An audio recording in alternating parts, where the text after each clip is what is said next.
menjelaskan UJT independen. Jadi, UJT independen ini untuk mengetahui seberapa besar perbedaan antara kelompok 1 dan juga kelompok 2.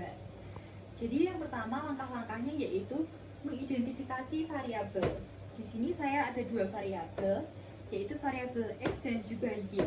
Variabel X ini berupa variabel kualitatif, variabel Y ini berupa variabel kuantitatif. Contohnya, status partisipasi mahasiswa aktif dan juga tidak aktif. Yang variabel Y, keseimbangan kehidupan akademik dan pribadi mahasiswa. Jadi untuk variabel X ini, untuk kelompok 1 dan kelompok 2-nya, itu subjeknya harus sama. Jadi variabel mahasiswa aktif ini, subjeknya berjumlah 15, dan yang tidak aktif ini berjumlah 15. Yang kedua, mengidentifikasi judul dan juga hipotesis. Di sini judulnya, perbedaan keseimbangan kehidupan akademik dan pribadi mahasiswa yang aktif dan juga tidak aktif.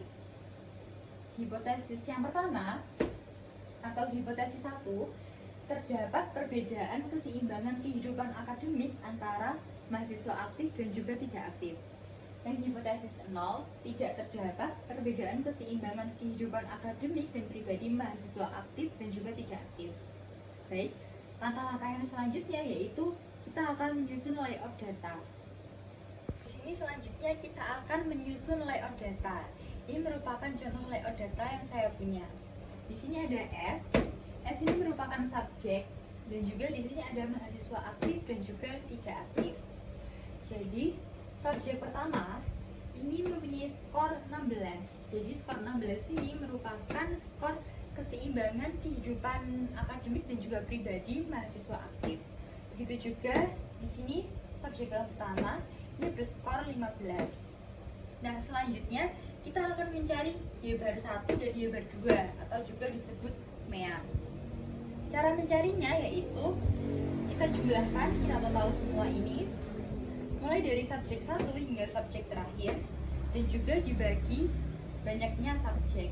Jadi ini di total terlebih dahulu, lalu dibagi banyaknya subjek. Di sini subjeknya ada 15. Jadi total keseluruhan ini adalah untuk yang mahasiswa aktif sebanyak 12,8, untuk mahasiswa tidak aktif sebanyak 15,13. Baik, selanjutnya kita akan memasuki tahap keempat, yaitu analisis data. Jadi di sini kita akan mencari nilai T. Rumus nilai T adalah Y bar 1 dikurangi Y bar 2 dibagi S Y bar 1 dikurangi Y bar 2. Nah, ini merupakan perbedaan standar error. Untuk mencari perbedaan standar error, kita menggunakan rumus ini. Rumusnya adalah SP akar 1/N1 ditambah 1/N2. Untuk mengetahui ini, kita harus mencari SP terlebih dahulu. Jadi, rumus SP adalah akar N1 dikurangi 1 dikali S1 pangkat 2 ditambah N2 dikurangi 1 dikali S2 pangkat 2 dibagi N1 tambah N2 dikurangi 2. Nah, di sini ada S1 pangkat 2 dan S2 pangkat 2. Ini merupakan varian. Sebelum itu kita harus mengetahui varian terlebih dahulu. Jadi, di bawah ini adalah rumus varian. Rumus varian adalah sigma Y1 min mu dipangkatkan 2 dibagi N. Nah, untuk itu kita harus mengetahui sigma Y1 min mu pangkat 2 terlebih dahulu. Nah, untuk mengetahui itu kita harus mencari deviasi. Dan untuk mengetahui deviasi kita menggunakan ini tadi. Ini merupakan mu Y1 dan mu Y2. Jadi akan saya tunjukkan layout datanya. Ini tadi Y1, saya ambil subjek ke 1. Ini yang berskor 16 ya, 16, lalu dikurangi 12,8. Jadi 12,8 ini adalah MIU Y1. Hasilnya 3,2. Nah, 3,2 ini akan kita pangkatkan. Jadi 3,2 dikalikan 3,2 hasilnya 10,24. Nah, kita akan menghitung subjek itu mulai dari subjek yang pertama sampai subjek 15. Nah, kalau sudah ketemu semuanya ini, kita total, kita jumlahkan. Lalu ketemu ini 146,4 dibagi 15. Jadi 15 ini merupakan N atau subjek, banyaknya subjek. Nah, hasilnya adalah 9,76. Begitu juga dengan varian 2, caranya sama seperti varian 1. Nah, kita tadi sudah mencari varian 1 dan varian 2. Nah, varian tadi kita masukkan ke dalam rumus SP. Jadi, rumus SP adalah N1 min 1 dikali S1 pangkat 2 ditambah N2 min 1 dikali S2 pangkat 2 dibagi N1 ditambah N2 dikurangi 2. Di sini N1 15 ini merupakan jumlah subjek, min 1 ini merupakan rumus dikali S1 pangkat 2. Jadi tadi S1-nya ketemu 9,76, kita pangkatkan 2 menjadi 95,25 ditambah N2 15 dikurangi 1 dikali S2 pangkat 2. Tadi S2-nya ketemu 3,58 dipangkatkan 2 menjadi 12,81. Dibagi atau per N1 15 ditambah N2 15 dikurangi 2. Nah, ini dijumlah ketemu hasilnya 54,03. Nah, kita tadi sudah menjumlah nilai SP, sudah ketemu, lalu kita akan memasukkannya ke dalam perbedaan standar error. Jadi, rumusnya adalah SP akar 1/N1 ditambah 1/N2. Jadi, SP-nya tadi adalah 84,03 dikalikan akar 1/N1. 1/N1 ini adalah 1/15. Jadi 15 ini merupakan subjek kelompok 1 dan ini merupakan subjek kelompok 2. Lalu kita jumlah 84,03 dikalikan ini tadi kita jumlah hasilnya 0,13.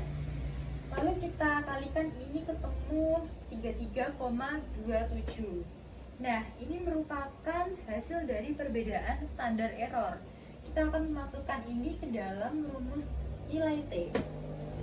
Jadi rumusnya adalah Y bar 1 dikurangi Y bar 2 dibagi SY bar 1 dikurangi Y bar 2.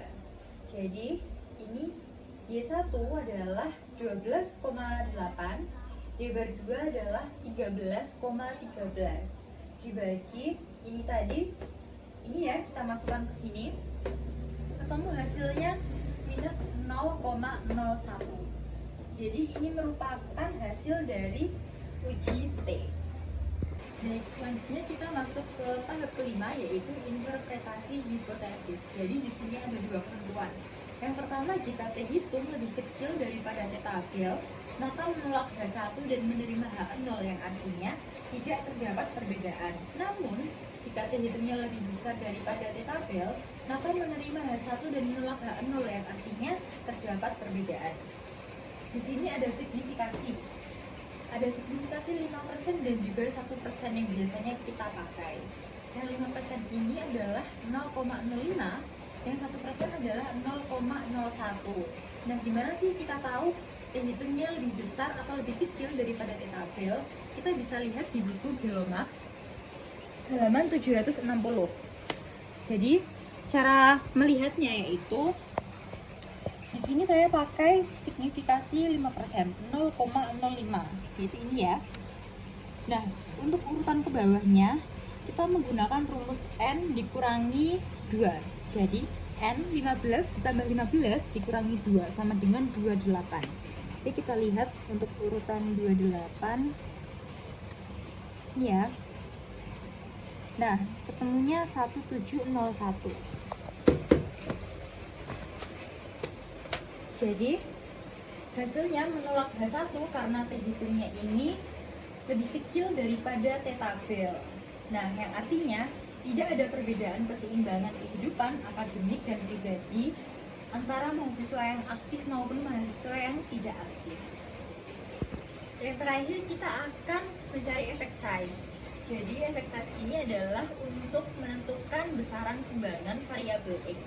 Rumusnya adalah Y bar 1 dikurangi Y bar 2 dibagi SP. Di sini Y bar 1-nya adalah 12,8, Y bar 2-nya 13,13 dan SP-nya tadi 54,03. Hasilnya 12,5. Jadi kesimpulannya adalah variabel X memiliki kontribusi yang kecil.